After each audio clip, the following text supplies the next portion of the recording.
Welcome, everyone. Thank you for joining us for another EarthEcho STEMExplore virtual career connection.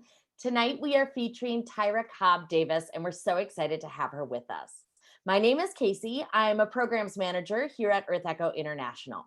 Now, before we get started with our program, I do want to add a couple disclaimers. There's a lot of people online these days, a lot of people using the internet. So if we experience any technical issues, please just sit tight and be patient. We'll be right back. Also, we just want to remind everyone viewing out there that if you are using the chat space, please just be kind to one another and be respectful. All right, everyone, we're going to go ahead and get started with tonight's STEMexplore virtual career connection. Now, EarthEcho International is a nonprofit organization, and we are founded on the belief that youth have the power to change the planet. EarthEcho has reached more than 2 million people in 146 countries, and we provide trusted resources free of charge for youth and their educators and community leaders who work with them. Now, I'm happy to say that today we're joined by one of our exceptional Youth Leadership Council members, Haley, and Haley's going to help me co-host tonight's event alongside Tyra. So Haley, why don't you go ahead and introduce yourself and tell everyone out there where you're joining us from.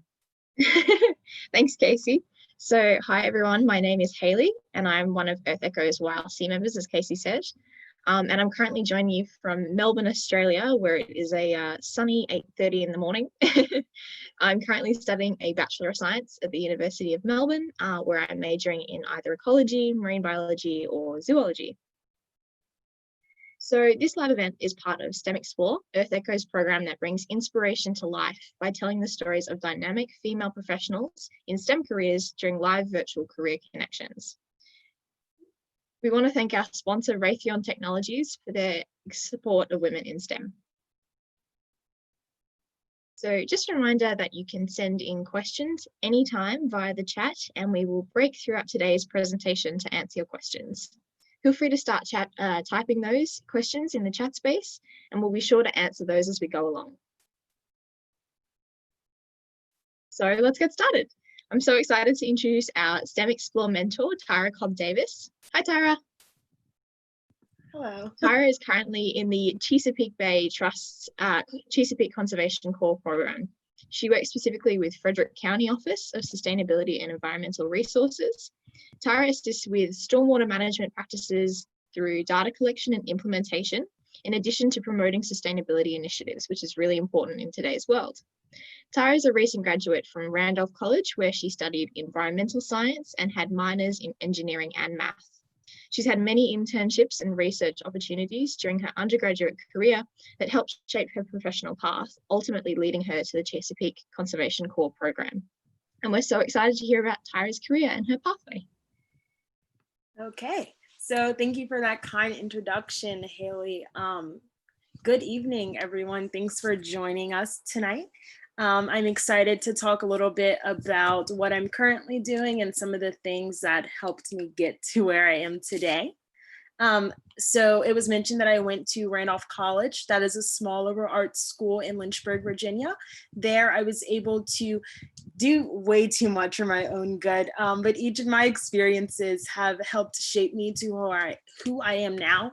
There was an emphasis on research and hands-on experiences, so that was encouraged to me throughout my undergraduate career, and I tried to do as much as I possibly could during my time there, because experience is really good for a future career. So I definitely tried to take advantage of that during that time. And I'm excited to share a little bit more.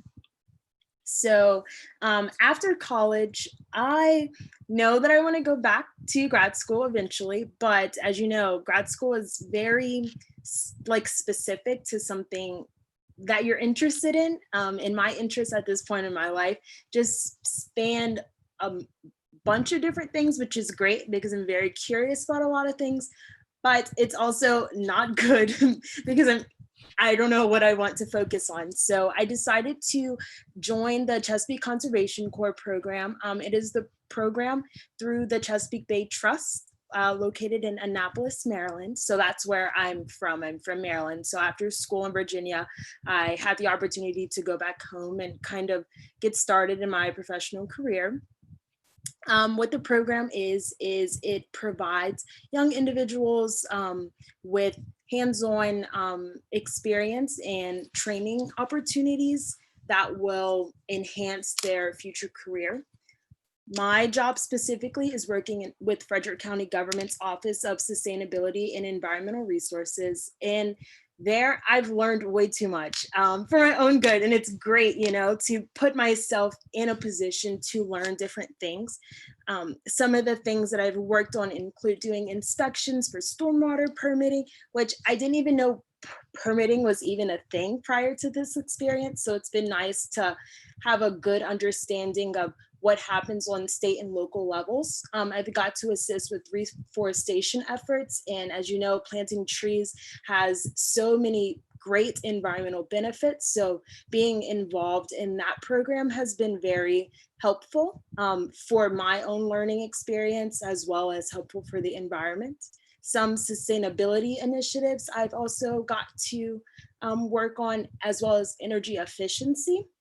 And all while these projects are going on, I'm also gaining skills in project management, GIS. And GIS is a great tool for the environmental field. And I've also learned more about stormwater permitting in stormwater. I knew it rains, but I never really considered like everything that involves like what happens after, like the impervious surfaces and how water flows from those surfaces into the streams and local pollution. Like I had no idea. So it's been really cool to learn more about that.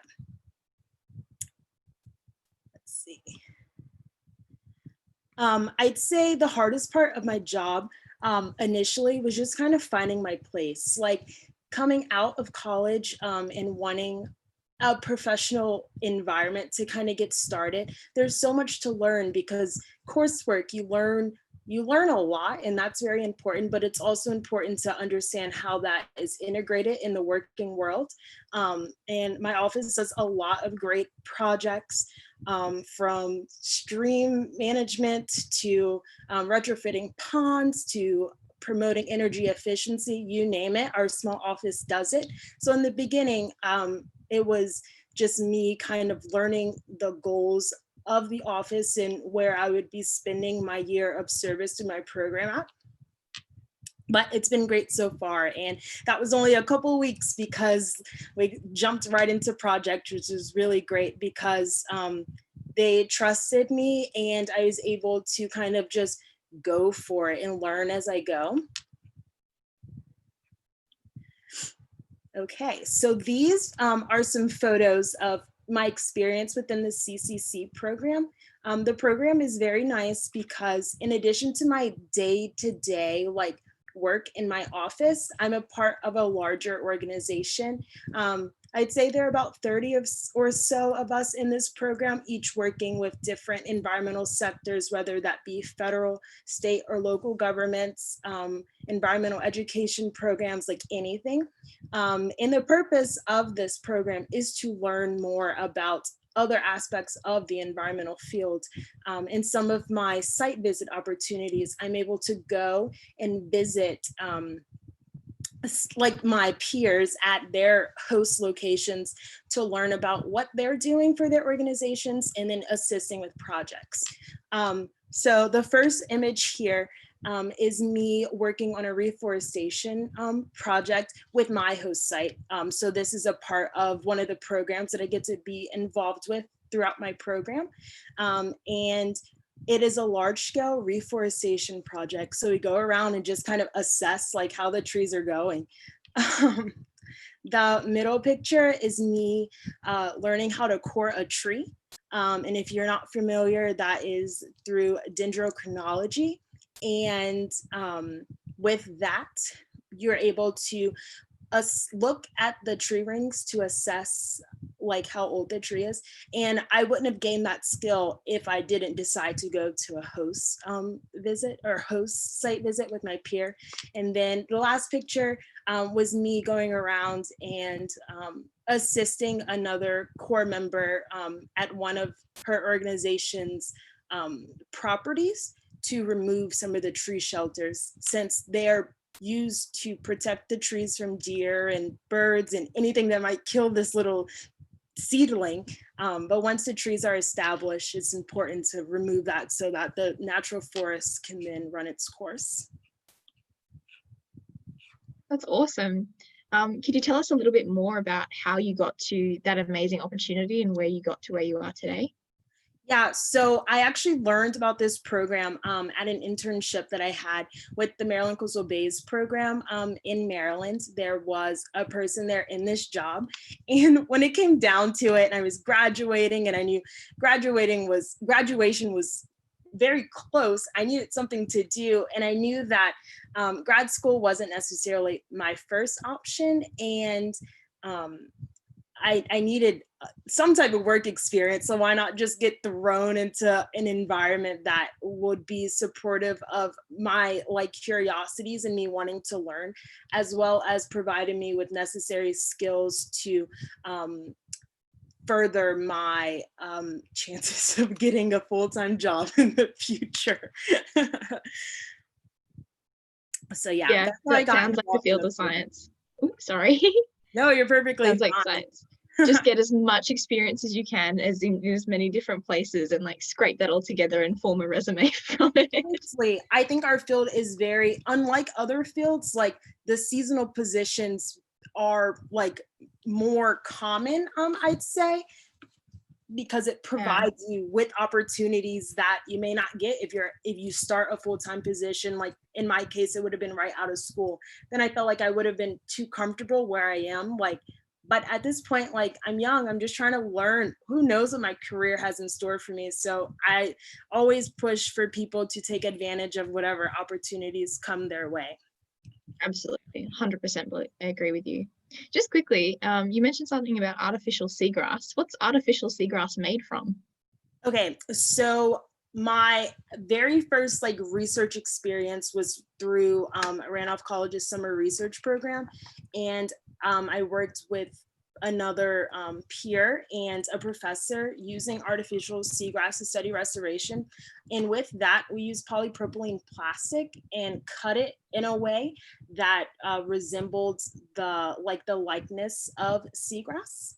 And yeah, that was a really incredible project for me, because prior to that experience, I was a physics major. Then I found out about restoration and conservation, and it was integral in me shifting like kind of my focuses throughout my undergraduate career. Yes. Awesome.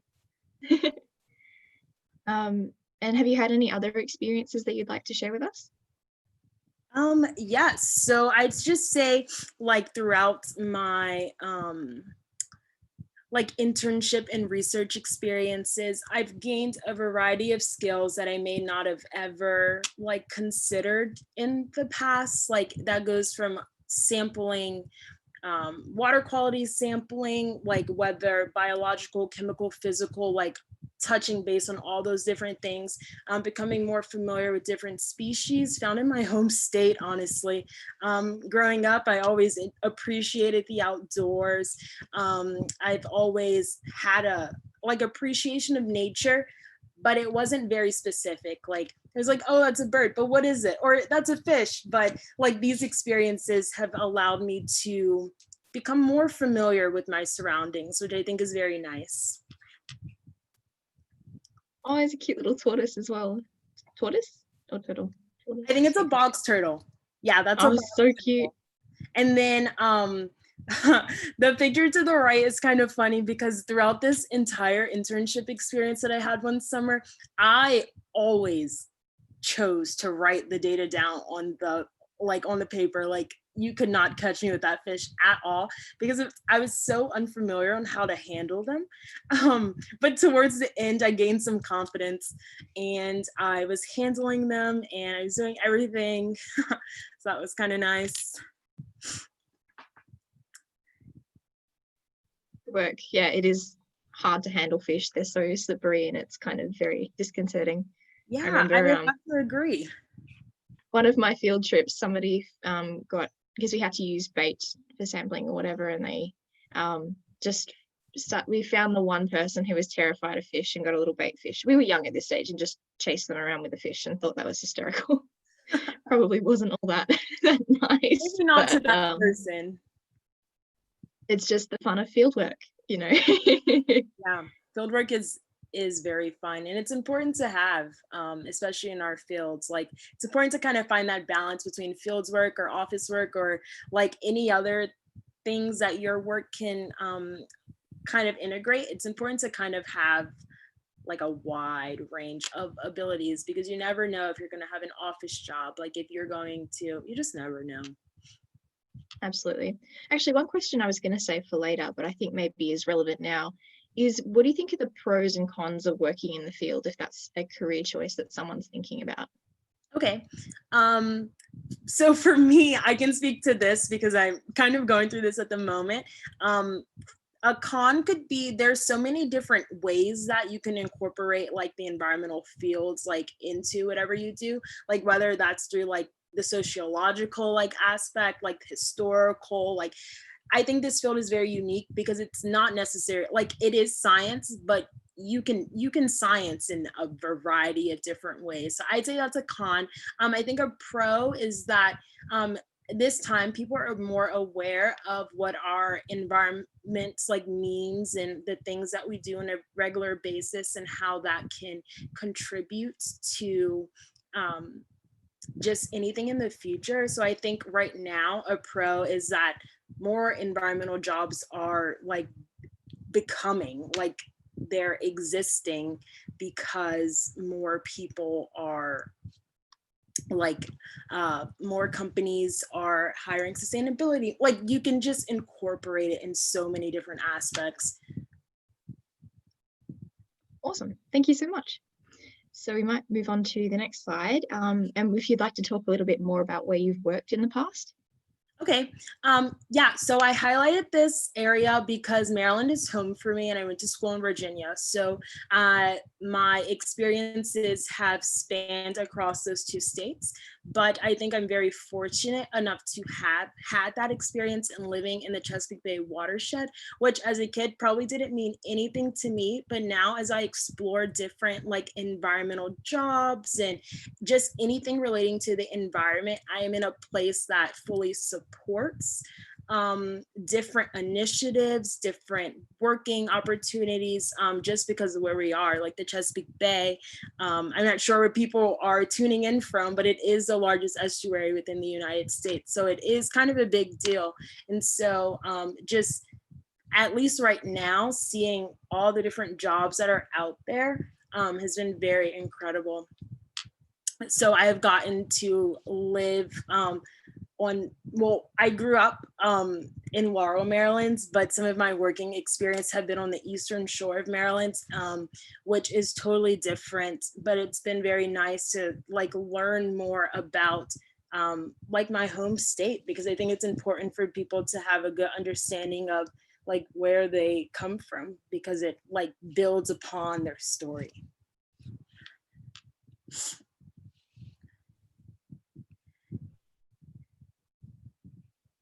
Yeah, and I think just thinking about this field and anything, like the environment is everywhere. Like you're not limited as to where you can go. So the options working in the conservation field or the environmental field in general are limitless, because there's something that you can do in all of the 50 states, whether that's restoration, sustainability, energy efficiency. Like as a nation, we have so many environmental goals that we want to meet.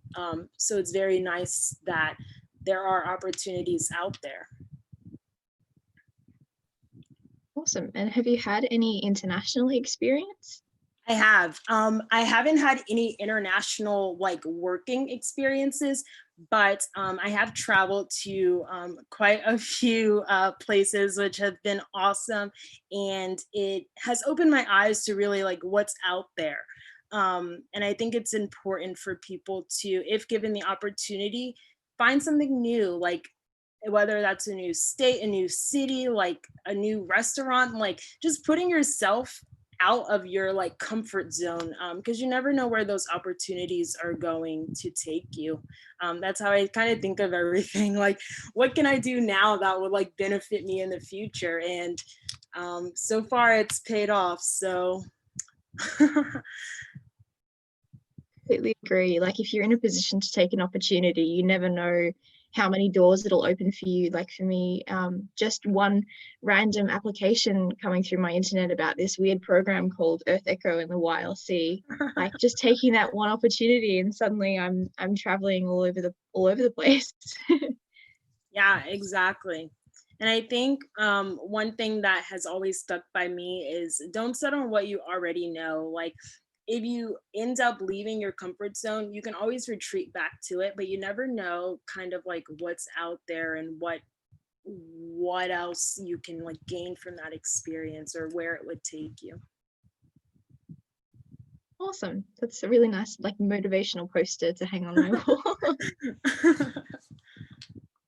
Awesome. So how do you think you got to where you are today in terms of personal development rather than professional development? Yeah, I think it's really neat that like this is being touched on because like you are a person professionally, like, but it's also important to think about like how you got there, like as your person, as a person. Pictured is a picture of my family on my college graduation day. And I chose that picture to share because school has definitely like shaped like my career interests and has given me opportunities that I never like thought that I would have professionally, like research and internship opportunities. um, and having family support is also very nice. I know for me, my family has always stressed like the importance of education. And I also shared this because it was a very like big moment for me and my family. I'm the first person like in my like close family, first grandchild to ever graduate college. So I was the first person in my family with a degree. And I think it's because my parents always like stress the importance of education and how that will set me apart and kind of be my tool in this world, especially because not everybody has the opportunity to like further their education. So they always like push for me to have that, especially because of like how the world functions, you know. Like my dad has always said that like my education is going to be like my weapon against anything, because at the end of the day I will have always have something to like fall back on. And so that's kind of like been a motivation and how I got there. But within school, and I guess I jumped right to college, but throughout like my like secondary schooling, like high school, like elementary school, just having teachers that like encouraged me to do different things. Like I always excelled in science and math, so they would always send home different packets or different camps that I could go to, or workshops. I actually started college, I think I mentioned, as a physics major, but I think that was because in high school I went to so many like free workshops on women in science, women in engineers, we need more women in STEM. And so at that time I was going to sessions primarily based on engineering. So when I got to college, I was like, this is it. Like, this is what all the sessions said that I had to do. But I think it's important to kind of take advantage of those opportunities if they are given to you. I was that nerdy kid who in the summertime, I always like signed up for like summer camps that focused on science. Like as a kid, I didn't know like what I wanted to do. I had so many different interests, but I always like science is the one thing that always stuck, like whatever that may have been.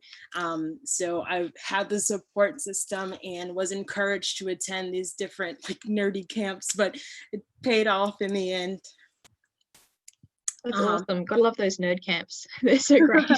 Yeah, they're like pretty cool. You get to go do some cool stuff and meet some really awesome people. Like, don't underestimate the power of the nerd camp. Exactly. So another thing, when thinking about like some of the things that I like to do outside of work, I enjoy traveling and like going and meeting new people, seeing new places, experiencing life in a different like lens, I guess. And some of these experiences were through my school, which is really cool. The one picture of me at the bottom with the globe, I had an opportunity to do Model United Nations. And if you're unfamiliar, it's like just a bunch of students getting together at a conference, and ours was in New York, to discuss whatever issue your committee was doing. And I had the opportunity to do that twice. The first was like a really cool experience, which made me want to do it again. But the second time is actually like representing an environmental like committee, which I think was really cool.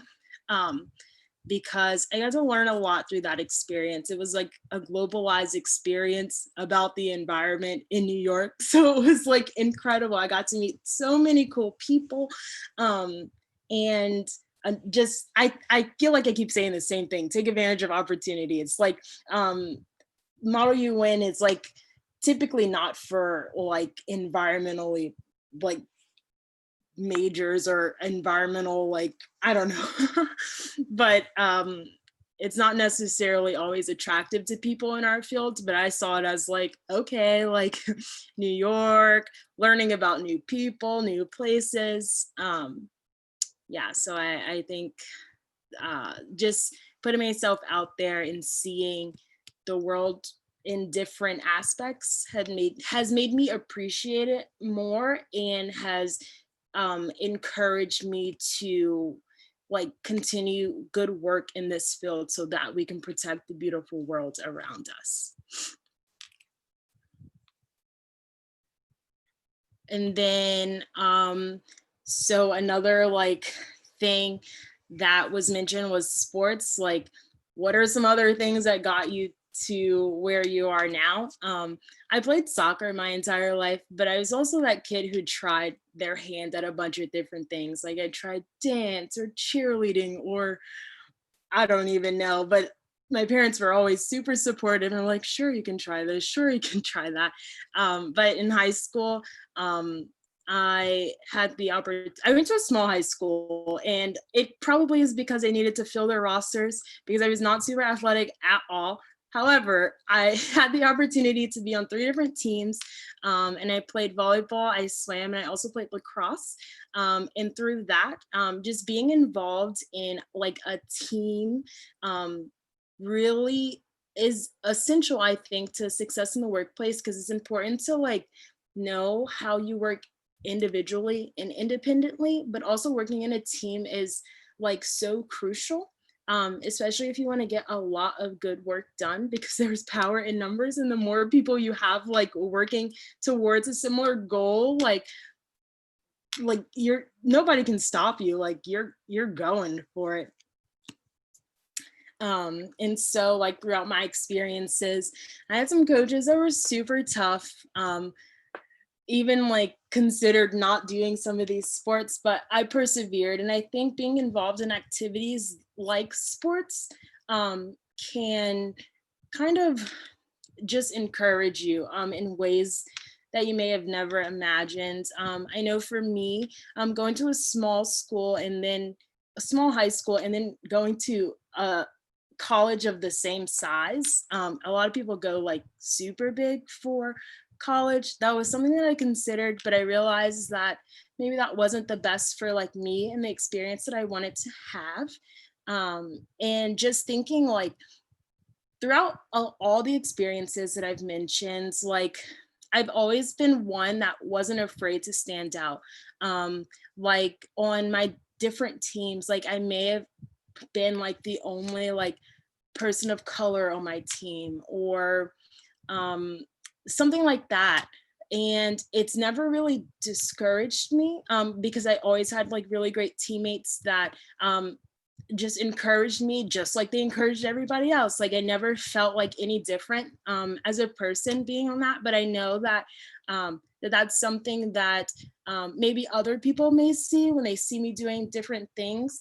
Like, wow, like you're the only one, or like just some of the comments that I hear, not necessarily bad, but I'm like, it doesn't bother me. I'm just playing the sport that I want to play. Like it doesn't matter.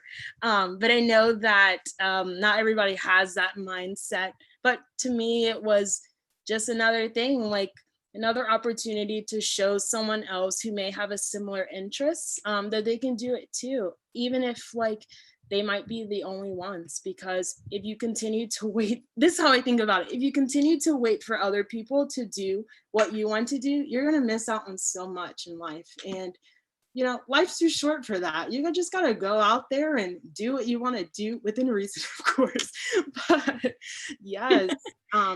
So I think that is something that I wanted to point out with like this, like, sports are a great way to like stay involved, like be fit, like be active, you know, but at the end of the day, it also teaches you things that can roll over into other aspects of your life. Like you start to work well with others. There's always conflict on a team of girls, but you know, conflict management or perseverance. Like no one wants to go run, like no one wants to do that, but you're doing it for like your teammates. So like keep pushing, taking direction from others. Like these are all things that just kind of happen and occur naturally while being on a team, that when you kind of sit back and think about it, like I had to do when throwing this presentation together, it's like, wow, like some of these experiences that I was just living in the moment in, actually like taught me lessons that I never thought that I needed. But maybe at that point in time, it wasn't something that I needed. And it was more so like just something that I did in the now that upon reflection in the future, I would like have an appreciation. Like here I am. I was like earlier putting this together, thinking about what I wanted to say. And that kind of just came naturally because now I'm reflecting on my experiences. And it's like, okay, like there are some things that are there. You just have to like dig deeper. And I'm sure we all have something that we've done in the past or whatever the case may be, that when you kind of dig it apart a little bit, like you need to give yourself more credit for what you probably do, because no one likes to, you know, self-praise and all that good stuff. Well, there's some really awesome gems in there, like really good pieces of advice and really inspirational. So now we're going to move into the questions portion of our presentation, so the first question section. So we've had one question come in on the chat, and I don't particularly understand it, but maybe it'll ring a bell with you. So Ronan asks, do you know how many cities in the US have switched from CSOs to separate sewage systems, and if the positive impact varied depending on the area or location installed? You know, I'm not super familiar with that at all. But I'd be willing to maybe look into that a little bit more and get back to you with an answer in the future. Awesome. Yeah, it's very technical. I'm not quite sure, but it's a great question. It is a good question for sure. You've obviously got your brain switched on. You know all the know-hows. So I actually had a few questions. So I went to Maryland and visited the Chesapeake a couple of years ago, and it was beautiful, beautiful area. I was just wondering, what is the ecological or environmental significance of the area? So why is it important to protect? Yeah, so it is important to protect. I feel like that can be answered in so many different ways, but when I hear that question, like right now, I'd say like it's important to protect because it encompasses like so many like, how do I want to say this? Like so many states are involved, like so many people are involved, and there's so many species that are like native to the Chesapeake Bay, and I think that those are important to like protect. You know, like I don't know if that's answering the question. I feel like that can definitely get a loaded answer for sure.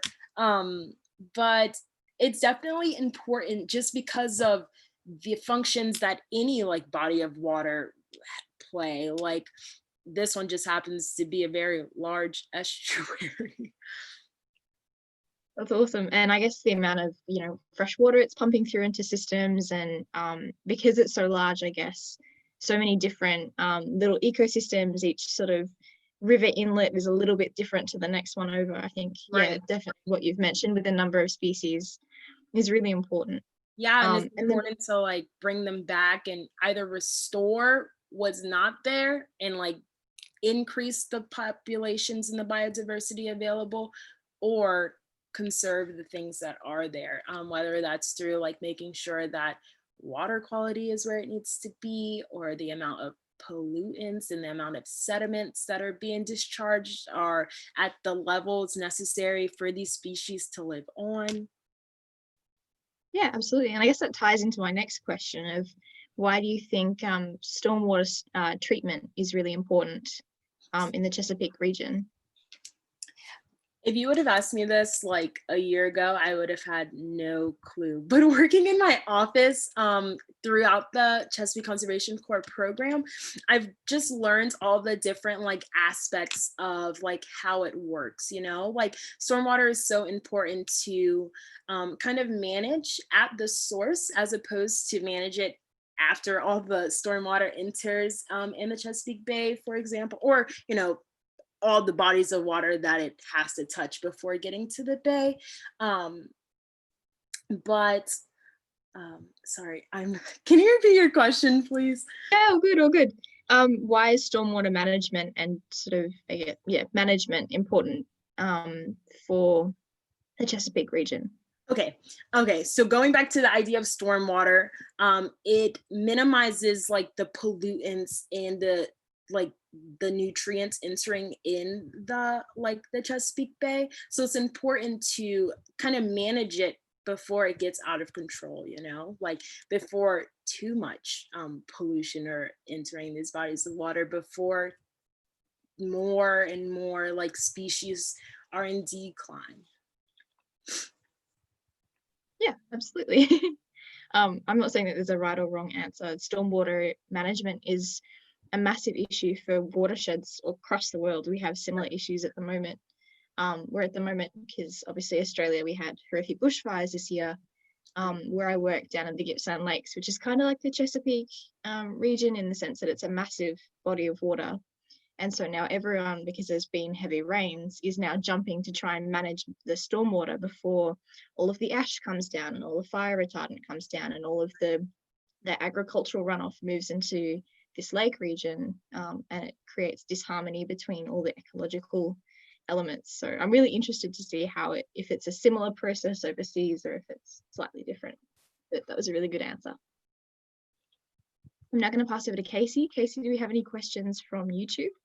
We do. And I do want to point out to Tyra that we do have a lot of folks giving you props for all of the wonderful little nuggets of advice that you are giving to young people out there. So I do want to point that out. Jenna is joining us on YouTube, and she is wondering if you've narrowed down your interests since you first began in this field. Okay. I know that I want to do something with water. Like I mentioned, my first real research and environmental project was working with the seagrass. So that was water that was me in the waders, being in the water, just playing around, not playing around, but in that aspect. But now my current position is dealing with water in a different regard, stormwater management. So I think that based on my experiences, I want to focus on something related to water in some way. Excellent. And then another question that we had coming in from YouTube is, do you feel like you've had a dream career opportunity? Do you feel like this opportunity that you've had presented to you, especially with the Chesapeake Bay, if that's something that you feel like has kind of pivoted where you want to go? Definitely. So I feel like throughout my conversation today, you can tell I'm a person that takes advantage of any opportunity thrown at me, whether that's in line with my interests or not, just because, you know, experiences are good whether you like them or not. Like, you either learn what you like to do or you learn what you hate, which you won't do. But for me, I'd say that kind of a dream career that has come, like, I haven't necessarily had that like, aha, this is what I want to do in my career moment, but after school and coming back home and working with this great program, I've had an appreciation of kind of where I grew up a little bit more than I have never like ever considered. So I think I want to do something that may or may not tie into the Chesapeake Bay. Still trying to figure that out, but I think this opportunity has made me realize some things that are important to me that I never really considered, which is like home, like my home state, not like my, you know, my household, but like my home state.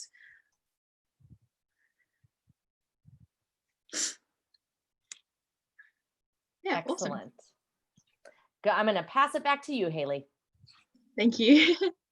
So let's move on from the questions. And if you have any remaining questions, I see a few more in the chat in the Q&A session. We'll just come back to those in our second Q&A spot in the presentation. So don't worry, we will get to you. So let's quickly move on to some realities, for instance. So how much can someone in your type of role expect to make? Okay, well, I think that's dependent on the type of experience that you want to have. And another like tip of advice that I would say to a person considering a job in this field is do some research, see what jobs are out there and see what some of the skills that you need in order to obtain that job. Because just something as simple as different skills can set you apart from like another candidate and can allow you to earn more money. I'm not as familiar as the salary piece of this as I should be, because coming out of college, my program is stipend based. So I knew that it was the professional development aspect that I was more worried about at this point in time, which I was able to take advantage of because I don't have any like real responsibilities. I'm very thankful for that, but I know in the future, a salary is going to be of greater importance in my life, as I'll have like more things to pay for and such. But I'd say that, but depending on what you do, honestly, you can make not a lot of money. You can make money. It just kind of depends. But sometimes, you know, like money isn't everything. Like I'm very content with what I'm doing, but it is like, it's a stipend. Like I get by, like I'm doing just fine on what I have. But like I said, I'm fresh out of college, like anything is money to me. But I think that it's not really a clear answer. I'm sorry. But I think that that is dependent on what you want to do. And some things pay more than others. Like, for example, on the screen, you see me, but you see the entry-level scientist and like a conservation program manager, very similar like jobs in a sense, but not similar pay. And depending on where you are, like in your like your salary or current position is what I should say, you can expect to get paid either more or less. Like entry level, that should just be like something to get you to that next step, you know, like you're not going to be in an entry level position for the entirety of your career. So everything is kind of a stepping stone, and you'll probably, unless you kind of just get a great paying job off like the front end, it's probably not something that, like your salary isn't probably something that you're going to be the most happy with starting off. But I think that's just the nature of working and getting started in the professional field. Absolutely. And I know for a lot of conservation projects as well, it's all reliant on grant funding as well, like how much money you can get for a particular project, and that'll always influence how much or how little you can expect to make. So exactly. I think you've made a good point. Like it varies so much, it's really hard to get a pinpoint. Right. So just moving on, Here at EarthEcho, we really believe that we can act now for a sustainable future. You've touched on sustainability a lot during your presentation, but can you tell us a little bit more about how your work contributes to that sustainable future? Yeah, so I'd say some of the things that I've had the opportunity to work on throughout my different experiences have definitely like had sustainability in mind. One of the main projects that I've worked on in my like current term as a Chesapeake Conservation Corps member was promoting a solar co-op. So in that instance, like the sustainable future that we're working towards is clean and renewable energies, which is extremely important in this climate because I think there are local, states, national and even international goals that people are trying to meet as far as climate action is concerned. And some of the key like talking points and like key aspects is clean energy.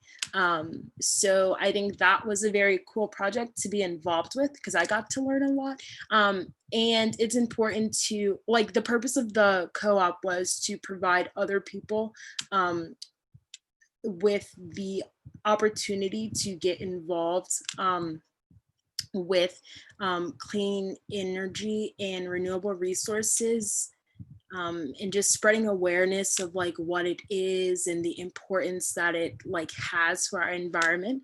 So I definitely think that that's really relevant to a sustainable future just because people are considering shifting like some of our energy resources, whatever that may be for each particular place, you know. And then I'd say another thing, I shared a photo with me with a Secchi disc as we were doing some water quality. So that's another thing that is relevant to sustainable future, I'd say, because it's something as simple as monitoring water quality and making sure that people have good practices in that regard. This will help promote a sustainable future since water quality is able to tell us so much about the environment around us, whether that's the local climate, the conditions, pollutions, the bugs, wildlife in the area. And since we want to protect, conserve, and restore aspects of the environmental field, it's important to do the things necessary that will help contribute to the overall goal of a sustainable future. So I focus primarily on energy and just water in general, but I know that our like future and sustainability is not limited to that. So I want to like emphasize that. Awesome. And obviously you've slipped in quite a few nuggets of inspiration throughout your presentation, which have been absolutely awesome. But do you have any sort of final words of advice for students in particular who are watching? Okay. Something that's always stood by me was just taking different paths, you know, like at this point in your life, take advantage of different opportunities as they come your way and don't be afraid to explore. I know that some people have an idea of what they want their future to hold, and it's important to kind of like obviously do some stepping stones as to like how do you get there, but I think it's important to realize that not everything that you do will be what you think it is, which is great because it can help like shift your focus a little bit. And one thing that I wanted to share in particular was a quote from Robert Frost's poem, The Road Not Taken, and that states, "Two roads diverged in a wood, and I took the one less traveled by, and that has made all the difference." And that's something that stuck by me, like even as a kid, and it was like one of the things shared for the 2019 graduates when I was graduating college, just as we were taking that step into the real world, because that's kind of a lot to like take in and to handle, quite honestly. And so I emphasize the same thing, I'm sorry, but it's all about experience, especially like now at this point in our lives, because everything will shape whatever that future may hold for us. If you have never heard of this poem, I encourage you to read it in its entirety because it's pretty incredible and inspirational, and will hopefully like give you a boost of encouragement and inspiration as you kind of figure out what that journey may have in store for you. That was awesome. I love that poem as well. I think it really sums up as well how you never really know where your path is going, but as long as you trust it, you stick with it, you'll end up somewhere that you're happy. Right. So I think we're going to move on to our second round of questions. So I think the sort of general theme of the questions that we've had from both Ronan and Barbara, who says that you are well ahead of the game and impacting the world in a positive way, which is very lovely. So they're mostly asking about, do you know how much sewage or stormwater enters the Chesapeake Bay every day? Has it changed? And is the water quality, or how is the waters generally? Okay. Well, thank you so much for that comment. You know, it's as people go throughout their like day to day, they don't think about like the work that they're doing because they just appreciate it and they're thankful for a job, honestly. But I appreciate your comment. It was very, very nice and a boost of confidence. But in terms of how much pollution is entering the Chesapeake Bay, I do not want to give you false information because I'm not familiar with those numbers in particular, but I do know that the work that our office does like helps minimize whatever those numbers may be. But because we're working on a local government level, we don't necessarily, our focus is primarily on like the streams and like things within our little bubble, and hopefully minimizing it before it even gets to the bay. I should probably know that, so thank you for like like a talking point on like where to go after this. So I'm sorry I can't give you particular information to answer your question, so sorry about that. But I do not want to give you false information. Fair enough. That's a fair point to make. Also, I remember through your notes, do you think in this field that there are more people of certain backgrounds than others? I'd say, I think in this field, it's very diverse in a sense, but also not. I forgot to mention, but I remember like learning that some, I don't know, in certain like fields and stuff, like the different like statistics of like who is working in the fields and like what kinds of people.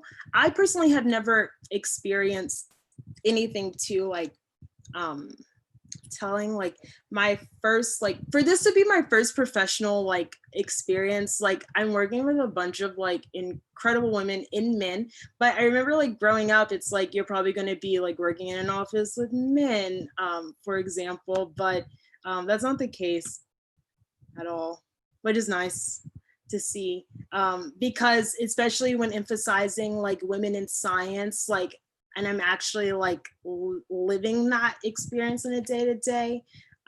It's very incredible and like encouraging, you know, because I know that some people like kind of give up when they don't see people that look like them in the field. Yeah, and it's definitely nice to see, I guess, what you mentioned as well with all the presentations of trying to encourage women and young girls into STEM careers. It's nice to see that all of that effort is working, and young women and young people are seeing themselves represented and find their passions Exactly. with a mentor or a guide. So I think that's awesome to see that in your field it's sort of playing catch up a little bit. So one comment for me particularly is, do you have at the moment any advice for managing technology and social media in this field as well? So right now, social media is great, but also like in this climate, I found it personally like important to take breaks from scrolling. Like everything as we know it due to the coronavirus has shifted to be online and virtual. So like hanging out with your friends virtual, like office meetings virtual. So I've personally like have taken a step back from social media and just my device whenever appropriate.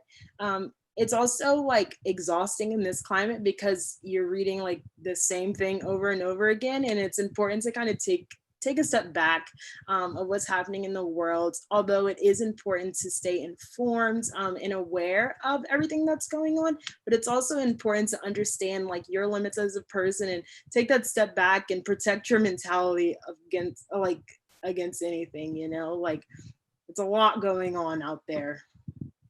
Yeah, mental health, especially in this digital world, is really important to manage. I found myself as well with especially Instagram and Facebook, like trying to find that fine line between staying informed and being supportive, but also not getting wrapped up in this bubble of constant negativity and anger and sadness at what's happening in the world at the moment, and support for people who are working to make a better world.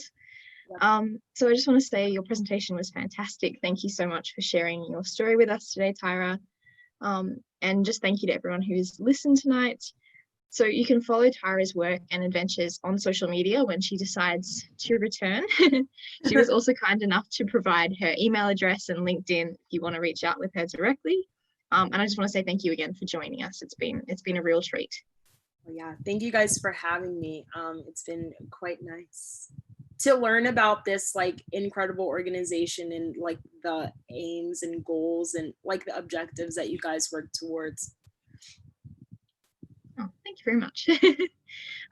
So on that note, make sure to stay connected with EarthEcho and our social media channels, and be sure to visit earthecho.org to find out more information about all of our exciting programs, including upcoming events just like this one. We also want to again thank our program sponsor, Raytheon Technologies, for their support of women in STEM in this program. So on behalf of EarthEcho International and Casey and myself, thank you for joining us, and keep exploring.